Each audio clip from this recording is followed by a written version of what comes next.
Welcome to Hyrule Warriors. For the Switch, it's Abyss, and we're doing a collectible guide for each scenario in Legend mode. In the description below, we'll have timestamps for each individual collectible, just in case there's a certain one you're missing. Alright, to find the 4 collectibles, you need to do the following. The heart container is normally located behind an obstacle, or you need to bomb a boulder. For the piece of heart, it requires you to capture a certain keep. Now those two do require certain characters in order to open that chest. Now the first gold skull, simply just need to KO 1,000 enemies and then you'll be able to locate it on the map. But for the second gold skull, it requires you to complete every single scenario once, play that stage on hard, pick a certain character and weapon. For that one, I do like to go over that as soon as we get to that point in the video.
Alright, so now it's time to get the second gold skull. Now in order to unlock it, you need to reduce the Phantom Ganon's health to less than 50% within 15 minutes. So needless to say, this is a very difficult challenge, and I recommend doing it in free mode. So the first character you'll pick is Tetra, but keep in mind your second and fourth character that you pick need to be someone that can take out giant bosses very quickly, because the second character and the fourth character will spawn in at the bottom right and left where the giant bosses will be. Now I'll be jumping in and out of this video at certain save points so I can explain exactly what I did and why I made my save here. Now keep in mind I did leave this video very long. I just want to show you the complete gameplay from start to finish of getting the gold skull, because this is a very difficult challenge. Other than that, if you have any questions, please leave them in the comments down below, and don't forget to like and subscribe, and I'll see you next time.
Alright, so I made my very first save after I captured all the keeps and I made it to this central area.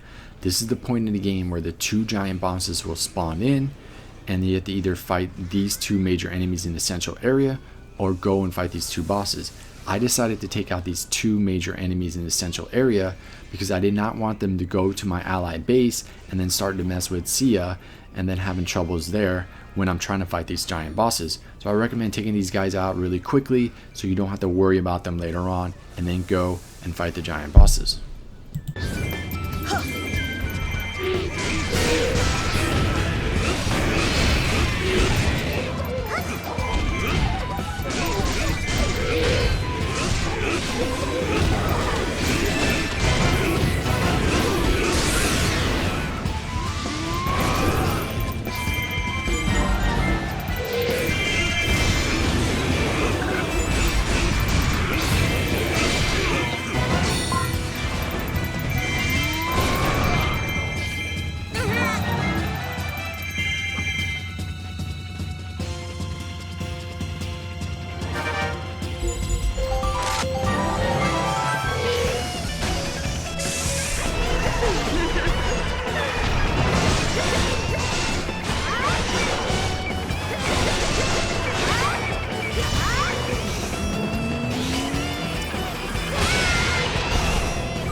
Alright, so I'm going to make my second save after I defeat my very first giant boss.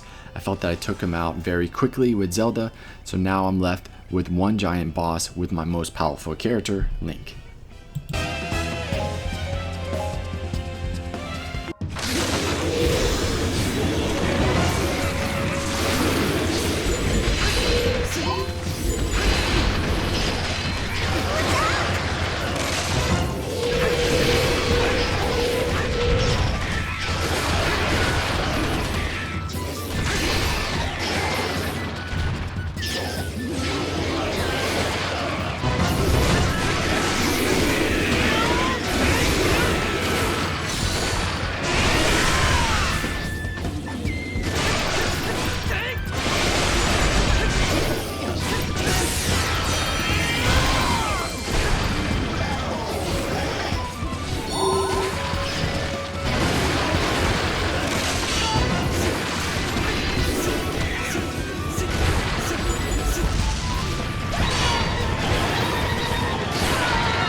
Alright, so I make my final save after I defeat the two giant bosses, and I made sure that I've captured all the keeps, and it's time to bring all my characters to that central area.